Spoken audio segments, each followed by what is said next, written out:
Welcome back to another episode of Let's Talk Boxing. I'm LB. And I'm Leti. So let's talk boxing. Alright, so we are excited for this fight. We've been talking about this fight for a long time. Look, this fight, like I said, I had about two main fights I wanted to watch this year. And this one is one of them. SHAKUR Stevenson and Oscar Valdez. Yeah, we've been talking about this fight even before Shakur fought Nakatila. We actually went to that fight. We had a great time. It was actually our first fight we went to together, so that was cool. So we're actually going to be at the fight too this weekend, so we're excited about that. So hopefully we can get some good footage for you guys. Yeah. But yeah, so right after that fight, we've been talking about Valdez and Shakur for a long time since he was the mandatory at 126. So it's finally nice for us to actually see it finally come to fruition after all this time. Yeah. So what have you been thinking about the whole build-up of the fight? Man, I think the build-up has actually been good. The build-up, even though Valdez had his, little issues with the tea and things of that nature. The natural tea? With the natural tea that he got, I think that did add fuel to the fire. And I was glad to see Shakur actually mentioned it in person. I didn't, because a lot of people were questioning if he was going to actually say it to his face, so to actually see that and actually see the response, it looked like Oscar was a little uncomfortable. It looked like he's always going to be uncomfortable about this situation. Oh yeah, and Shakur wouldn't be Shakur if he didn't ask. So I had no doubts in my mind that he would bring that up for sure. There's no filters with Shakur at all. Yeah, and it was just nice to see him and see the reaction in real time. So that was cool to see. What else about the whole what I think I got most about the whole build up to the fight is how confident Shakur is. Like, he just if there's anyone I'd put my money on, it would be Shakur out of all the boxers because he's so confident and like he knows he can back up his shit talk. You know what I mean? He makes all of us believe. He makes all of us believe, and we hear all these stories all the time of all these gym wars that he's in. It's like, man, you just almost believe the rumors to be true. Like, he just shows it every time. I'm low-key real nervous for Valdez. Okay, we'll get into it. So, what'd you think about the face-off? Like I've been saying, in the face-off, I still feel like Valdez is still, I don't know, I think he's, if it's not intimidated or if it's intimidated because of what happened with the tea, so he kind of almost feels like, and I know he's not going to say it, but he almost feels like people are thinking he's less of a fighter or like a real fighter because of that tea thing that came out with him. So I feel like when he comes out in public or even does any face-off, it's kind of like he's timid or shy or embarrassed because he knows that people are thinking that he's a cheater. So I just feel like he always just looks defeated. Like Shakur is hella confident when he's talking his shit, and Valdez just looks defeated. Like mentally already, even though I know he's been saying he's mentally ready. I don't know. Yeah. Hopefully that won't be the case. But yeah. What do you mean, hope? Hopefully that won't be the case. Like he's already defeated like that. Yeah. But yeah, I think that hopefully that is the reason for his that awkwardness. Definitely when we saw him in that video and he brought up the they did the Top Rank did the video on I can't remember what it was called, but they did the video and he was crying when they brought up the maybe he wasn't crying, but he definitely got emotional. He told the camera, I need a minute. Yeah. So obviously, I mean, it still bothers him. And even when Shakur's like, yeah, just don't cheat. You could tell he felt a little uncomfortable. He didn't know how to respond. So, maybe I'm hoping it's that, it's just because of that issue. And then when he gets in the ring, like it doesn't affect him at all. You know what I mean? I'm hoping, I am hoping, but, wishful thinking. But I really think Valdez is already mentally defeated, y'all. That's what I really think. But what you think about the face-off? So I was interested in the face-off for the simple fact of the face-off between him and Jamel Herring last time. Because him and Jamel Herring, he grabbed the belt, and a lot of people were like, he needs to keep that same energy with everybody else, when he grabbed the belt, right? And so, because, you know, when you grabbed the belt of Jamel Herring, you know, Jamel Herring kind of, you know, he really was kind of smiling, but he really didn't do anything. Mm-hmm. But I was excited to see the fact that after Shakur grabbed the belt, Oscar Valdez grabbed the belt back too. Yeah. And it wasn't even like, it was just out of reaction too. It wasn't like, that showed me that it was real. You know what I mean? And that means that it might just be that awkwardness that you're talking about. But when it comes ready to fight, he gonna be ready. You know what I mean? Hope. That's what I'm hoping. We want to watch a good fight, so I hope that's what it is. And I hope that we get some good shit from both. Yeah. You know, Yeah. I want it to be a real hard fight like that. Yeah. It was kind of weird to not see Bob Arum there in the middle, and Shakur even mentioned it. And you know, I guess, you know, the guy said because, you know, he had you know, he was attached to both fighters. He saw both fighters rise up. But man, this is a big event. You know, both fighters are gonna win because, you know, they're both fighters winning at the end of the day. This isn't gonna, whoever loses, you know, this is still gonna be, there's still gonna be, you know, there's still gonna be good fighters at the end of the day. So he needs to be. I thought he should have been on there and supporting both fighters and talk about the event, like and promote the event. Yeah, I agree. You know? I don't think there shouldn't have been a reason why he shouldn't have been there. Yeah. So. But here again, Shakur called that shit out. Yeah, he did, and that's what we like. You know, Shakur come out and say exactly how he feels, and that's sometimes it get him in trouble, sometimes it don't. But that's why we love him. Yeah. And I gotta say, I just feel bad for Valdez because I just feel like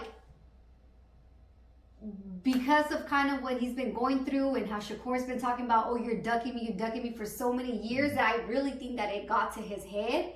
But he even said that it got to him. That's why it was one of the reasons why he chose, yes, you know, I'm going to fight you, because when people on the streets were calling out Valdez, talking about, why aren't you fighting Shakur? When he was walking the streets of Mexico, they were stopping him and telling him, why aren't you fighting him? And he said the people started believing that he was ducking him. So he was like, okay, I got to step up to the plate and fight him. So I feel like it got to him. And so just seeing things like that, how that got to his, you know, his head, how the whole T thing, people calling him a cheater, that caught to his head too. Do you feel like do you actually feel like he was that he ducked him? What do you think? I don't think that he ducked him, but it made sense of what he said. At that time, Shakur didn't have anything to offer in regards to like a belt to fight for or whatnot. But he might have had a better chance of beating him back then than he does now, you know? So I wouldn't say that he, you know, that he was actually ducking him. Right now it's probably just the perfect time since Shakur got that belt, you know? That's what I'm saying. So what you think? You think he was trying to duck him? I do think that Valdez ducked. And I think it's for different reasons. I think he wanted to continue to keep beating other fighters that he knew he can beat, where he can get higher paydays before he got in the ring with Shakur. Because I think if he would have gotten in the ring at 126 with Shakur would have knocked him off. He knows this. He's been around. So you feel like Shakur would have whooped him? Yeah, at 126. At 126. Also. And I think that, you know, he probably tried to wait, you know, and get his paychecks up higher, as you know, before he got in there with him. He probably just like Shakur said. Shakur said, you know, he's been putting this off as long as he could. You know what I mean? And so now, you know, Valdez isn't getting any bigger. This is where he's going to be. So the time is down. So what do you consider ducking, though? Because, see, the way I consider ducking a fighter is because you're scared of them.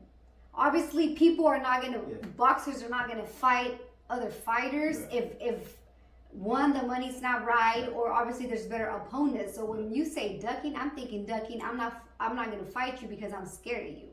So that's why I don't think Valdez was ducking him because he was scared. It was just, it wasn't the right time. Not that he's scared of Shakur. He's scared of them paychecks decreasing, and that's what's ducking to me. Whenever, you know, if it's just, you know, but I mean, I'm not saying that I don't understand it. I understand it, but that's just what I think. I mean, I think it was just a business decision. So I mean, I guess you could say it's not ducking, more of a business decision, if that's what you want to say, because I don't think that's more of what it is. I don't see him actually as, you know, afraid of Shakur, but he just don't want them checks to slow. You know what I mean? None of us. Yeah, exactly. Shit. And so if he could, you know, so he tried to prolong that training as long as he could. That's how I feel, anyways. Yeah, I could see that. But another thing that I was found entertaining was when Shakur was like, he goes, oh yeah, you know, so after I beat Oscar Valdez, you know, it's gonna feel like I beat Canelo, Oh, Eddie Reynoso, and all that. That And that's a line too. Yeah. And that, you know, a lot of it. That's so funny. And a lot of people don't probably know this, but he said that about Jamel Herring too. But the fact that he's saying it is Canelo and Reynoso, it's you know, a huge it's thing. big. Yeah. It's happened because I low-key almost feel like Canelo almost took that to like as a come at him. Yeah. I think also. So I feel like Canelo is really like, hey Valdez, you gonna have to step this shit up, you know, when you get in the ring. And you know, and another thing that's kind of cool about this is the fact that I am very interested to see what kind of game plan that Eddie Reynoso comes up with because that's the master plan behind because you know he's been coming out talking about African American fighters and how difficult they are, you know, and you know him and Canelo having fought Floyd Mayweather. I know that they're enjoying the fact that they can kind of scheme against someone like Shakur. So I'm going to be interested, you know, to see what kind of game plan they came up with. You know what I mean? Valdez comes out Right. So That's gonna be kind of interesting. Yeah. You know, they kind of. I'm excited to see the ring entrances too. Me too. That's what I was gonna say. I can't wait to see who they're gonna come out with. You know, because it's a big fight.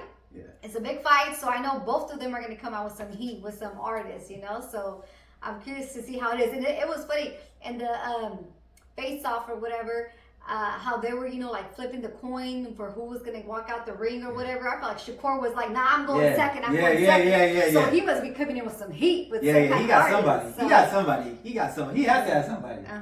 We'll see. Curious. You call who? You think it's gonna be Drake? Who you got?